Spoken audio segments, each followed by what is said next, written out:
What was the hardest part of your faith crisis? Deconstructing all the indoctrination that I had internalized. It was a constant battle inside me between what I felt was right and what I had been taught and grown up learning and had built my life on and internalized. Probably feeling like I was crazy. I think the prospect of losing my entire family and sense of identity and community. It gets ya. Yeah, and feeling that like without the church I would literally die, like there would be no reason to live. And I think you have to confront that. Yeah. The hardest part of my faith crisis was definitely the sense of loneliness and abandonment. When you go through a faith crisis, your friends and family don't always understand. And that can make you feel really alone, emotionally and mentally. But then they also see you as bad or wrong. And so they physically and relationally distance themselves from you. And that kind of loneliness can feel like abandonment, and that can have some like PTSD. That religion is what you siphon everything through. And so your financial decisions, your sexual decisions, your parenting decisions, who you marry, your location, your job, like everything gets siphoned through that religion filter. And when that is removed, you're kind of like, well, now what? The hardest thing for me, I think, is the fact that same faith that failed me so miserably works very well for everyone else in my family. To this day, I can talk with my brother and almost get excited about Jesus again. It works so well for him, and he is so sincere. The understanding that if I acted on my questions and my knowing that this church wasn't for me anymore, that I was going to lose everything. My faith community, relationships, and even the depth of relationships would change too. Like, I think that knowing was one of the hardest things to grapple with. I think the hardest part of having a faith crisis was feeling really alone and really confused and really scared. Feeling like I was gonna let everyone down, let God down, let myself down, and just feeling like there was no way that couldn't happen. I came from a community and a belief system that was very much about certainty and giving the answers to life, the universe, everything. And when I lost that, it felt like the bottom had fallen out from underneath me, and I didn't have anything to hold on to or anything solid for me to stand on or have any firmness of belief anymore. And so life became very confusing, very difficult to navigate, and it was a very uncertain place. The hardest part was definitely having a spouse that was still in the church, because, throwing away her eternity by leaving the church.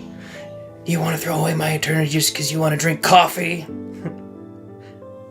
She never said that, but, Losing the idea of the afterlife that I was supposed to have with my family. The church pushes that families are forever concept, and realizing that wasn't a reality was like processing a death. Feeling completely betrayed. I felt like I was in a box that I couldn't get out of. Every single decision I made in my life was built around the Mormon path. Now what? Being that I was born and raised as one of Jehovah's Witnesses, they practice a very strict shunning policy. Having that threat hanging over my head my entire life, that if I ever left, I would be shunned or basically treated as if I were dead. The hardest part for me was really taking that first step.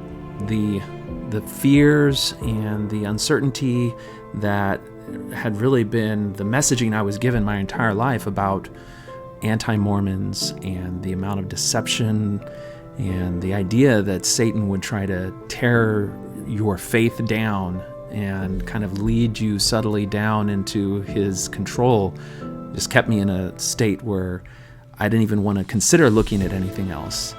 And it was really getting over that fear that allowed me to take the first step where I said, okay, well, I need to consider things, letting go of the presumption that Joseph Smith was a prophet and that everything the church claimed was true. I needed to start from kind of a blank slate and say, let's look at the evidence and see if it actually backs up those claims. This doesn't mean that I wasn't open to considering that that might be true. It's just that I needed to approach the question allowing for the possibility that it might not be true and see where the chips fell when I looked at the history. Knowing exactly how my wife, my friends, my family, my neighbors, my ward members, my ex-mission companions were going to react. And that hopeless feeling of knowing there's nothing I could do about it. There's nothing I could do to change how they were going to perceive me.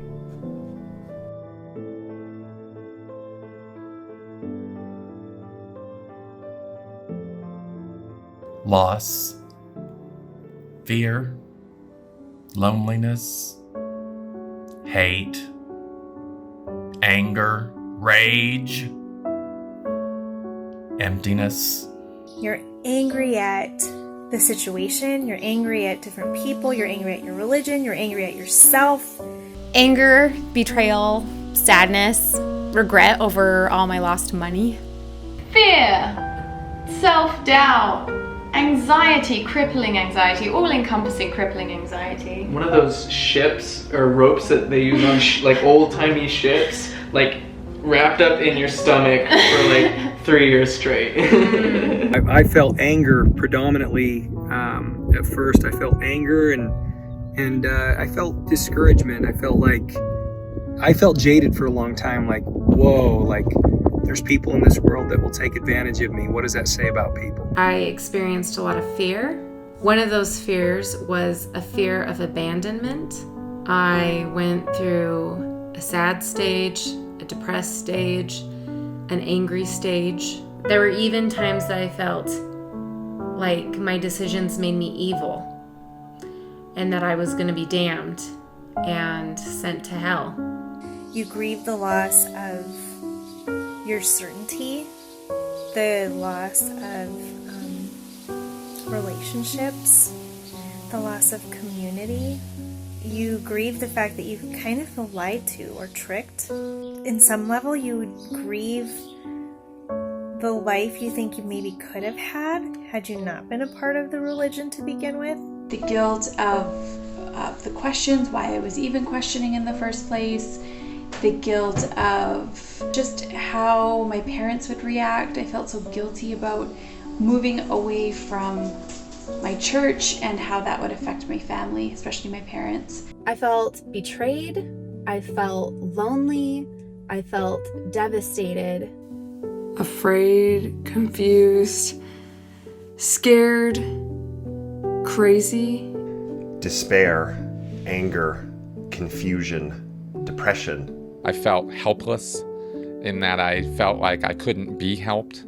Extreme rage at the emotional and psychological manipulation that the organization has over its members and people's families. Resentment of having made choices in my life that were guided by the worldview that the church gave me, that if I had to do over again, I would approach it in a very different way. And to that extent, the anger and resentment is kind of like I feel like the church stole certain aspects of my identity and my life away from me by deceiving me.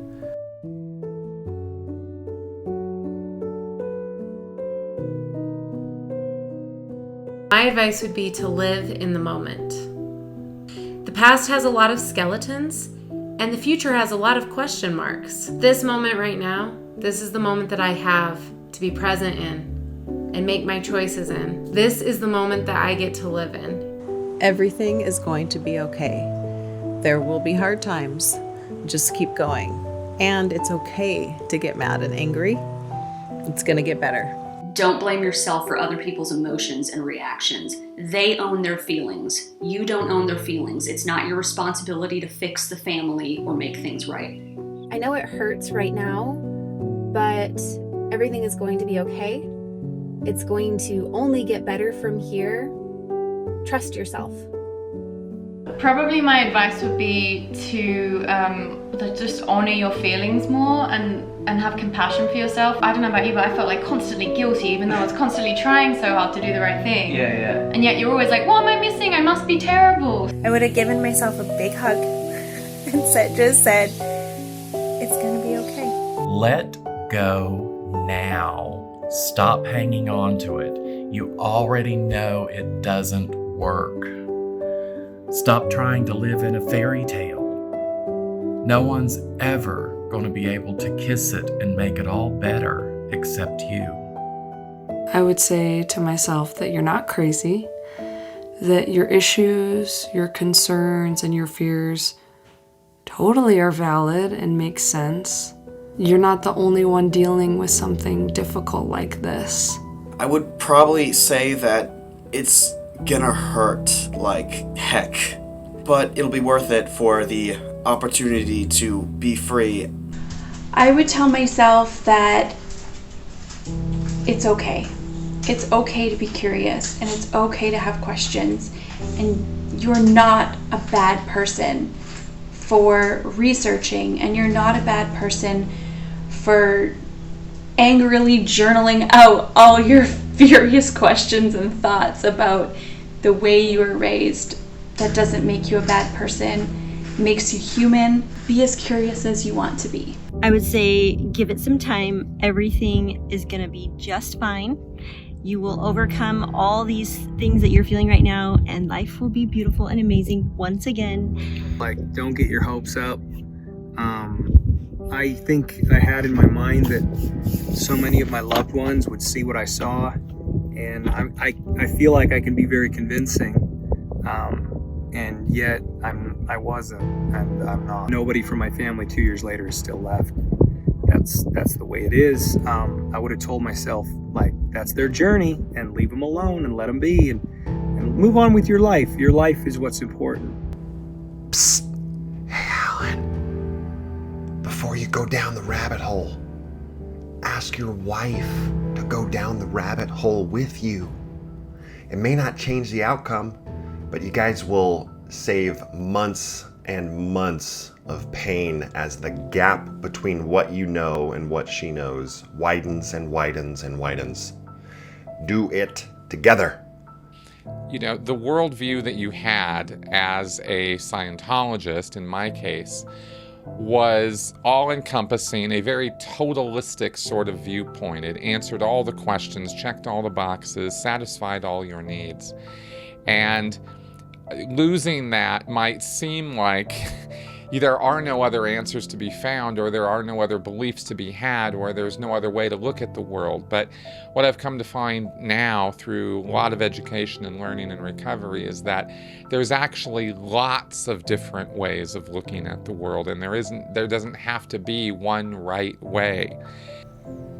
I think if I could give a piece of advice to early in the transition me, it would really be when I approach my extended family member about my questions, really to approach it not from a confrontational perspective, but really from a perspective of I'm having a hard time making sense of this. Can you look at this and tell me how you make sense of it?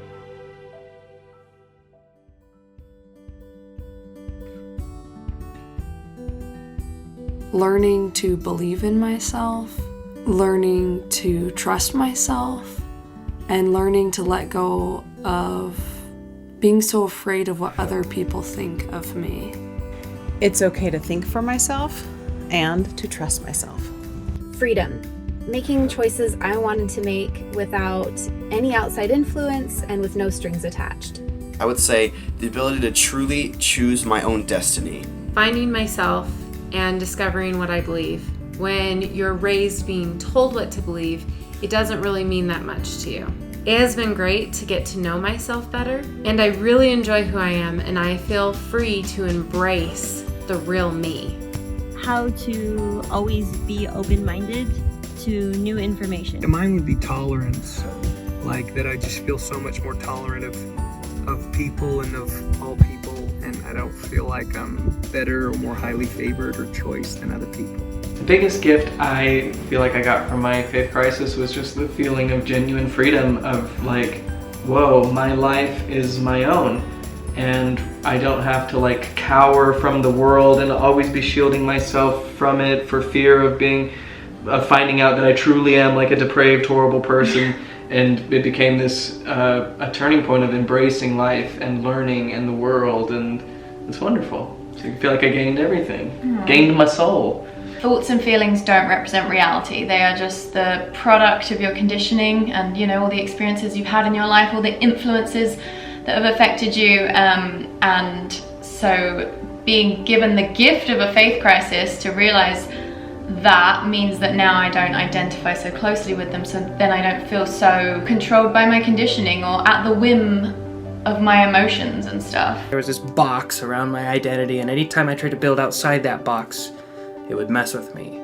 And after my faith crisis, the box was gone. So I was free to build in places that I thought were morally optimal decisions, and previously the church wouldn't allow me to.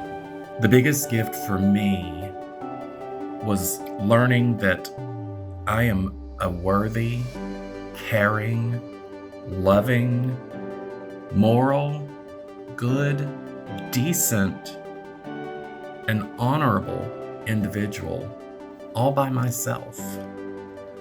I don't need the fear of an omnipresent spirit parent to make me do the right thing. I'm good all by myself. I think the biggest thing that I learned was that there really isn't anybody who's going to give me answers that I'm looking for when it comes to the big questions about life. And that not only is there an adventure to be had in looking for those answers, which nobody really has nailed down, by the way, that the actual fun of life can be in looking for and finding your own answers. That my life is mine. I can take any idea, any opinion, run it through the old idea machine known as the brain, think about it, research it, see how it feels inside, take what's good, throw out what's bad, and not worry about anything else. What's valuable to me is what matters. The biggest gift for me was really finding my own voice and my own identity. As a Mormon, I felt like I was always having to borrow or surrender or rely on the judgment and wisdom of higher authorities. And so I could never really trust my own inner voice or feel confident in myself as a mature, grown adult, knowing that if I believed or said or held a position that was contrary to the leaders above me, that I was in the wrong.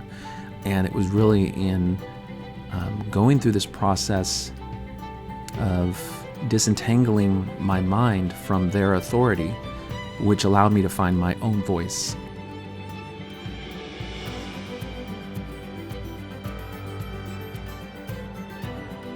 The first word that comes to mind is liberation. Once that veil's lifted and you feel like you can see for yourself, think for yourself, feel for yourself, it's very liberating. I had a sense of calm, accomplishment, Peace, enlightenment, understanding, curiosity, empathy, gratitude. Confidence and relief. Sheer elation and liberation. Free, less judgmental, alive and excited. Strength, trust in myself, excitement. Freedom, self-worth, enlightenment, empowerment, courage, shameless, worthy. I feel free, I feel in control of my life, I'm looking forward to the future, and I'm excited to continue to learn and grow. For the first time in my life, I feel like I can love the people around me. I don't have to put them through a filter to see if they're worth my love. Liberation. So much freedom, not like freedom to get to do all these fun things that we get to do now, but just freedom in my soul. Like, now I get to believe whatever I want to believe, and no longer am I confined to the scriptures and what the prophet says to be true. And I don't think I ever loved myself properly before my faith crisis. I hadn't experienced really like the peace that passes all understanding, you know, that ability to feel peaceful even when things are in disarray. Positive feelings and emotions, just joy. I feel like my ability to feel joy has expanded. A surprising sense of relief at because there's always things in your head that you're like, oh, that's weird, I'll find out in the afterlife, I guess, or oh, that doesn't make sense, or that kind of rubs me the wrong way. And you think you're always the problem, and then to realize that whoa, I'm not the crazy one, or I'm not the evil one here, So sanity even. Honestly, a sense of sanity, truly. No, that's really true. Liberation and reassurance that I was always okay, I was always the way I was supposed to be, and I was on to something. There's nothing wrong with me. I think the biggest thing I experienced was regaining a certainty in myself. Where I had lost a certainty in the answers from Scientology, I regained a certainty that I could find those answers for myself. As far as positive emotions go, I'd say excitement. I was it was an exciting time. There's a whole slew of information that I was learning. Felt like a conspiracy theorist finally finding out that the Earth really is flat. I think one of the biggest positives for me on the other side of a faith transition is really the sense of hopefulness that I have about the future. You know, this pervasive notion of a forthcoming apocalypse in the latter days and all of the gloom and destruction that are accompanying that kind of hang like a shadow over your entire existence as a Mormon. And when you let go of that, then you're able to look at the world around you and find those positive, hopeful aspects and really enjoy the reality of them. And there was a lot of certainly happiness and expectation and sort of interest that generated from that, and also a feeling of tolerance and understanding of other people's struggles and realizing that everybody was in the same boat. Nobody has all the answers, and just recognizing that we are all in the same boat is itself a step forward in being able to coexist with other people in a more meaningful way.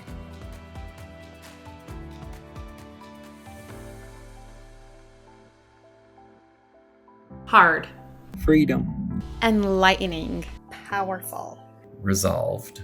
Freeing. Disillusioning. Freedom. Exciting. Difficult. Liberating. Necessary. Hell. Growth. Enough. I am enough. You are enough. And I've had enough.